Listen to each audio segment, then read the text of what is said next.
Welcome back, Middle Age Grind. Hope everyone had a good Thanksgiving break. I know we did. We had a lot of fun, visited family, went to Tennessee, had a nice time in Gatlinburg, and just overall had a very good Thanksgiving break. And the thing I wanted to talk to you about today is patience. And I had the opportunity to go to the LSU Oklahoma game over the weekend. LSU won. Game didn't really mean a whole lot other than, it's nice to win, even though you're not in the playoffs and that kind of thing. I'm going to talk about that. But first off, I want to talk about being patient. And I just seen a lot. And I remember when I was in college, back in the day, and I went to LSU, and I'm a Nick Saban fan. And I remember him talking about this one time on his radio show. Keep in mind, guys, this is over 20 years ago, on how players in this day and age and kids, they just are not patient. They want everything right now and today.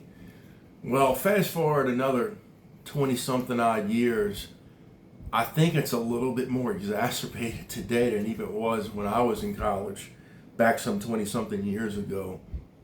And I want to give you this example, okay? And we've talked about money and finance, and this is not financial advice, but it's an example.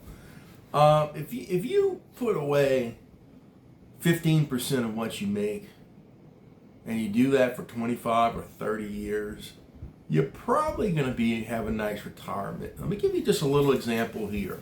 This is just math, guys. If you do $500 a month, never increasing it. So I know when you're 20-something, that might seem like a lot, but let's say you're 30, okay? And you do it for 30 years, and you have a 10% rate of return. So that'd be something like the S&P 500, SPY, or VU is a symbol, average over 11% actually, but let's just say 10 for argument's purposes. You know how much money you have after 30 years without increasing that investment amount or anything? That number is $1,085,000. Okay? And I know what you're thinking, maybe in 30 years, well, it's not going to be worth that. It's still going to be nice. But that's considering you don't have any employee match at a 401k, you don't ever increase this amount or anything. And I just look at a lot of stuff nowadays. You see stuff online and in the world, and you hear things. People, and I think America's probably always been this way. Oh, I want to make a quick buck. I want to be a millionaire right away.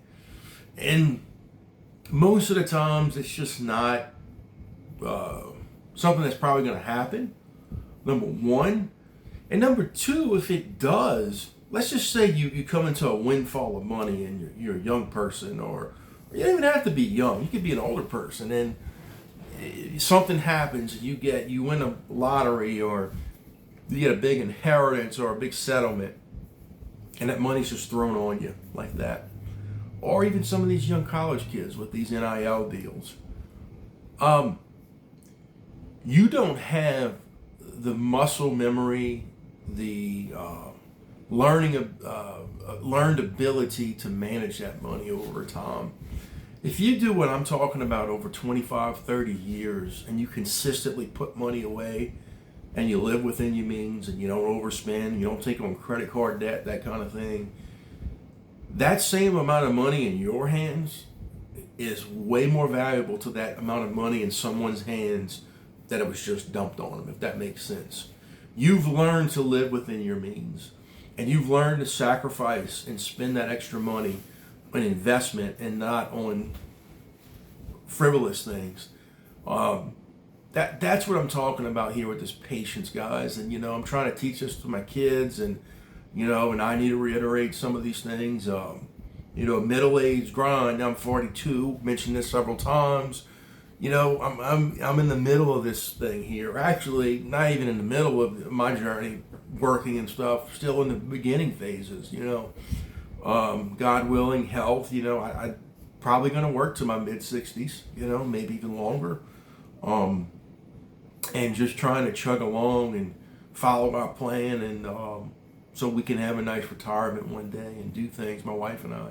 But I just don't see it a lot of times. I'll give you another example. Over the weekend, watch a little bit of college football.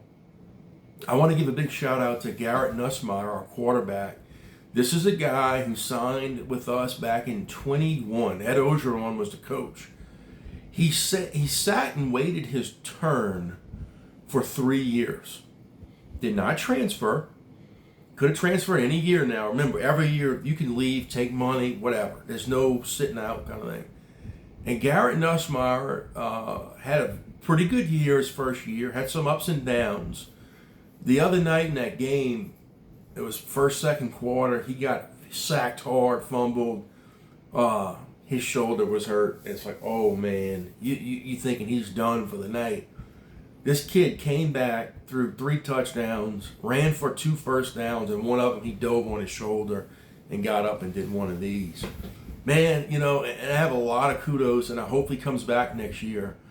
But that kid was patient, because nowadays in college, if you don't start after 1 year, they're gone. They're going to some other school, getting more money, getting more playing time. And his patience paid off. Another thing I saw, and I don't follow every game, but college is the one sport, football, I do follow. And there was some just ugly stuff this weekend in the Ohio State-Michigan game and the Florida State Florida game. Both opponents, visiting teams, won those games each.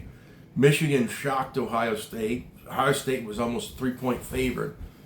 Home, Michigan wins. And Florida was expected to beat Florida State, and they were at Florida State, and Florida won. And both teams planted flags on the other team's field, and you can say, oh, that's disrespectful, this and that. But man, I take a different approach, and I was very disgusted about the behavior by both coaches of the losing team and just how they acted.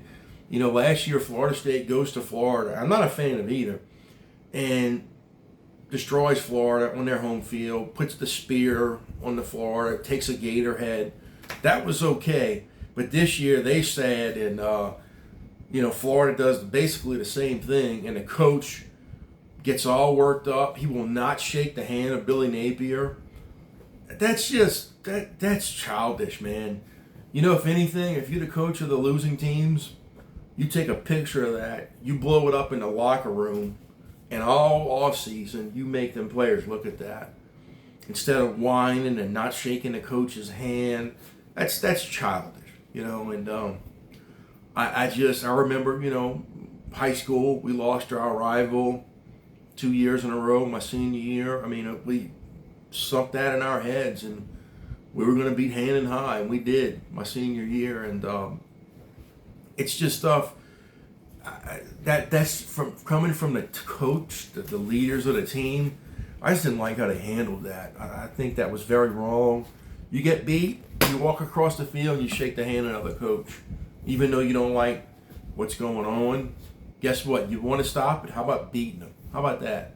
Then they won't plant a flag on your field. But that's just silly, and that's just some of the things. And the way college is going now with NIL and money, and it's here. The thing is, guys, do I think they probably should deserve to get more than they were getting in years past? Yes.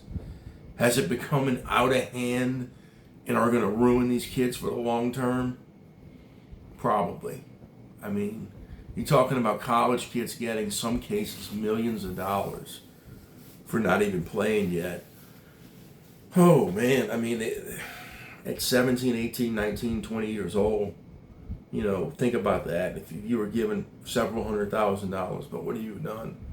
Probably not invested, and none of us. And look, the government, they're going to come looking for their tax money. I think in 10 years from now, I think there'll be some more kind of guidelines coming with this NIL thing, but I think some kids are going to get in big trouble with taxes and bad investments and bankruptcies. But sometimes bad has to happen before good can happen. But But guys, just be patient. Stick to something for a long time. Good things will happen. And I'm going to keep plugging along with our plan, and hopefully one day have a nice nest egg for retirement. But with that said, I'll see you next time on the Middle Age Grind.